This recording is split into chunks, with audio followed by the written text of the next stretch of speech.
Dear Achans, parents, and my dear young friends and children, welcome back.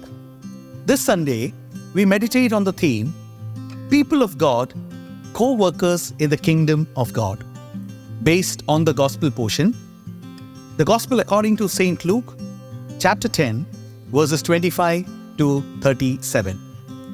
During COVID time, we were stuck at my native place as we could not travel to our new assignment because of travel ban. One day, my dad brought a bat and a ball for my son and daughter. My son was pumped because he just got a ball and a bat gifted by his grandpa. My son Apu asked me to play with him. He said he will bat and I will bowl. I agreed.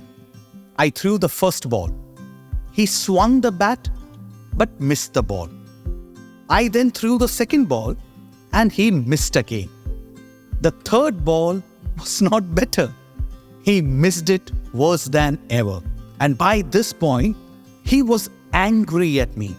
He picked the ball, fired it back to me, and yelled in his young voice, "Appa, you are not bowling correctly." I was like, "What do you mean?" He answered me, "You are supposed to bowl where I am swinging the bat." I laughed at his answer, and I still laugh inside. What occurred to me days later, though, is that sometimes we treat God the same way. We are willing to follow Him as long as His plan meets us, as long as what He demands fits inside our own box, as long as He's pitching the ball where we are swinging the bat. The reason why I share this illustration is because this Sunday we are meditating on the theme, People of God, Co-workers in building up the Kingdom of God. The portion is very familiar. Luke chapter 10, verses 25 to 37, the story of the Good Samaritan.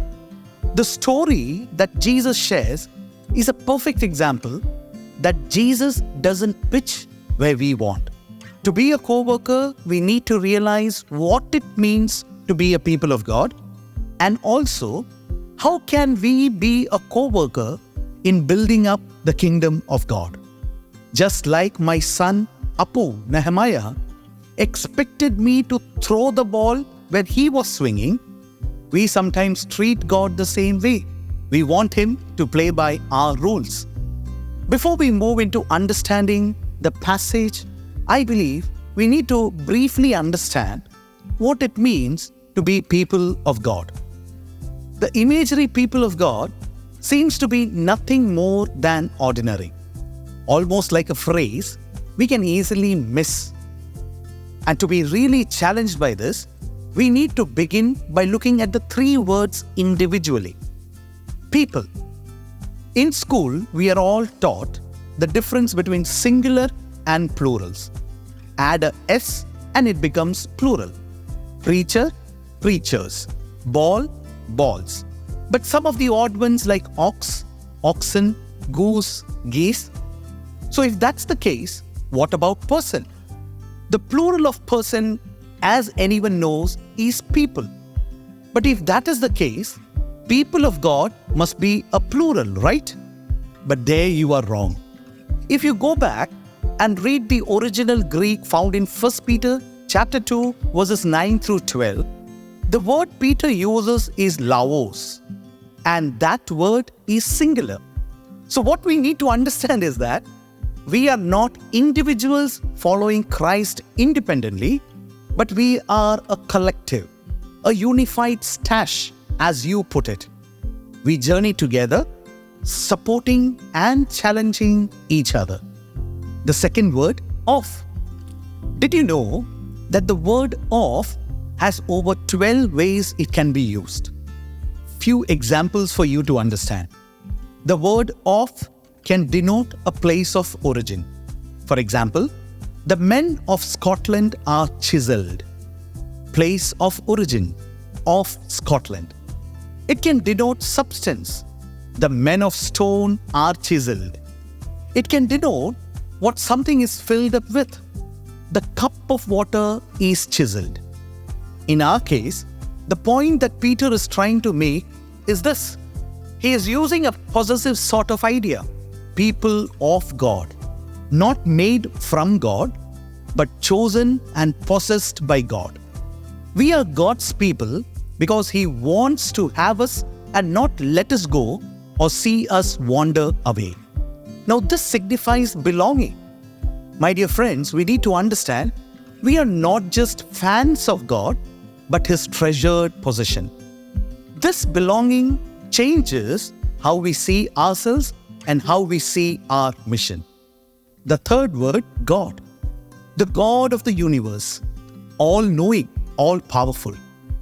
Now, my dear friends, to be His people, I believe, is an immense privilege and responsibility. Now that we have understood the depth of being people of God, we look and try to understand what God demands from people of God. Being a Christian, ultimately, I believe, comes down to certain choices. We always have an option. The characters in the story teach us or show us how the different choices we make. Being co-workers in the kingdom of God depends on whether, first, we are seeking friends or we are seeking friends. We are seeking friends or we are seeking friends. Now let us look at the question the lawyer asked. Who is my neighbor?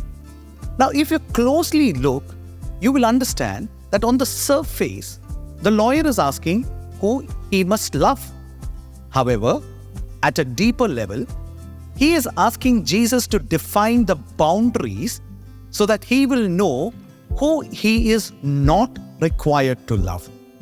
If he can determine who is his neighbor, he will also know who is not his neighbor. Now, Jesus could answer, everyone is your neighbor. But that is not how Jesus answers. Instead, he tells a story that encourages us to shift our focus from the fence to the friend on the other side.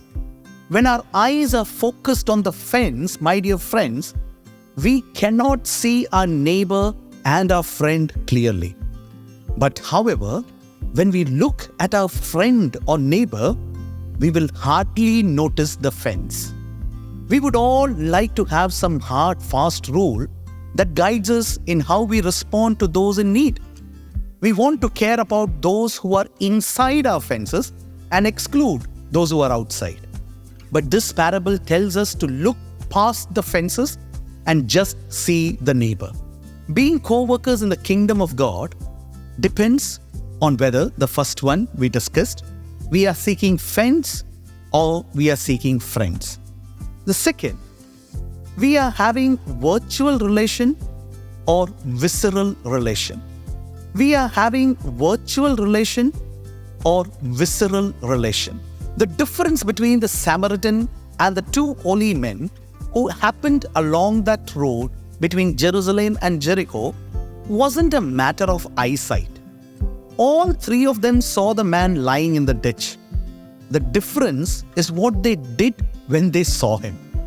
The first two made a beeline for the opposite side of the road. Only the Samaritan saw the man and had compassion. Compassion means more than pity.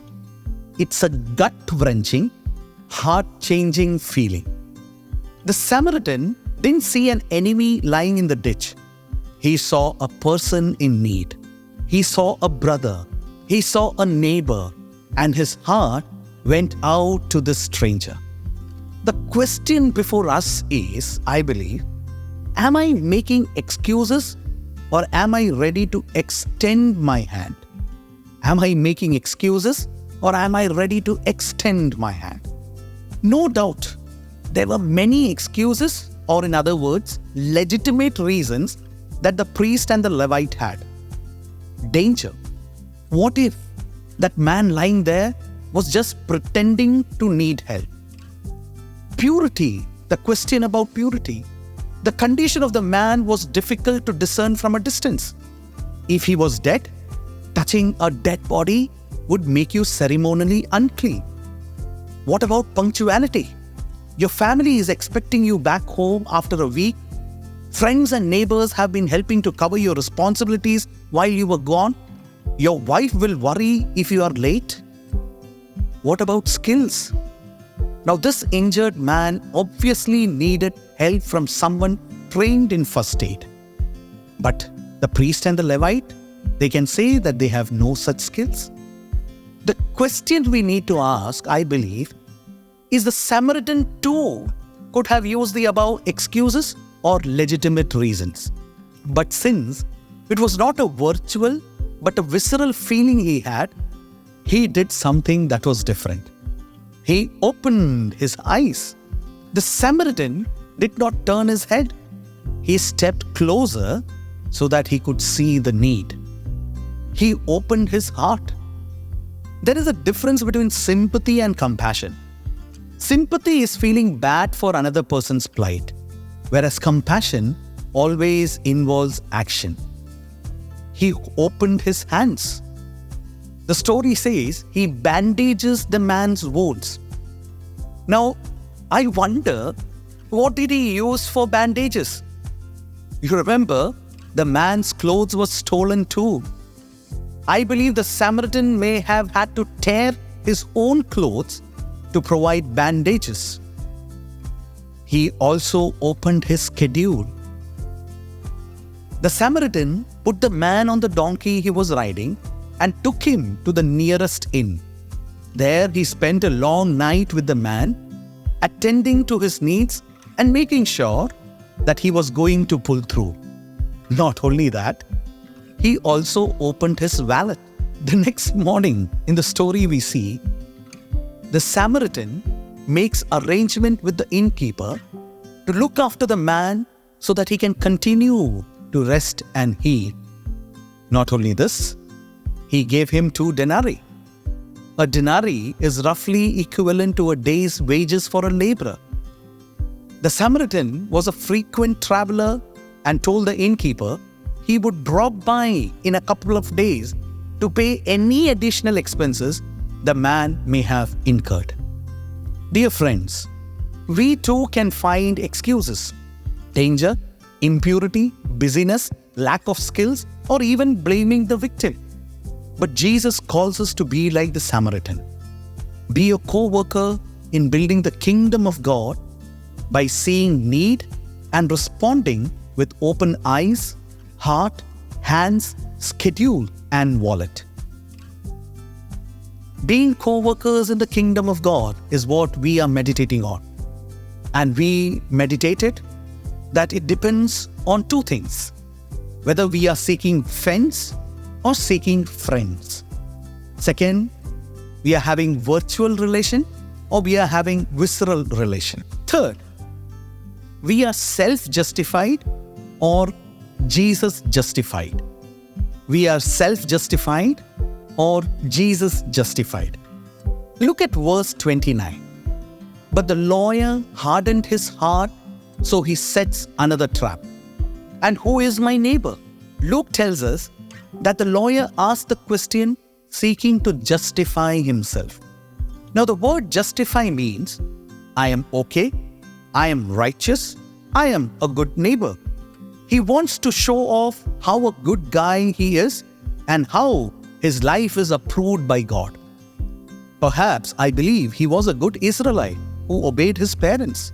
He was a good lawyer who provided help so that the people could understand the law.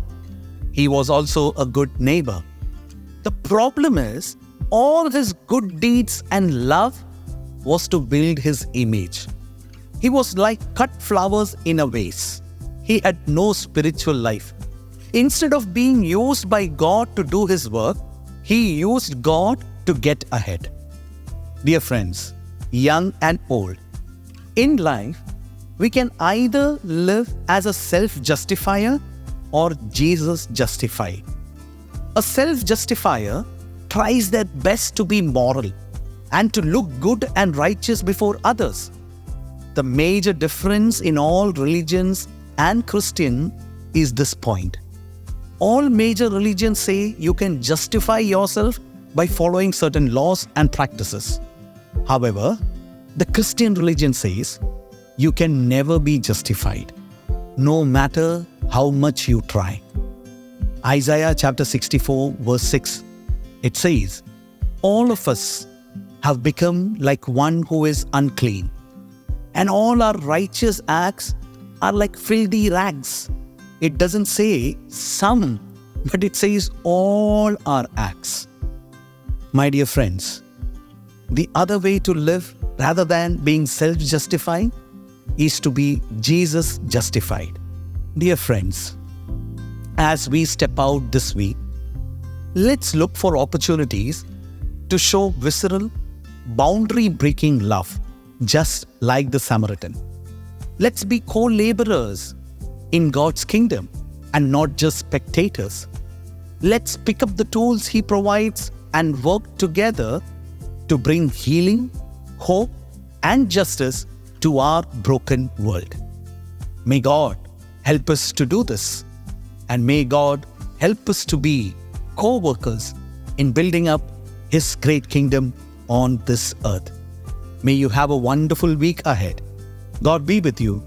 God bless you.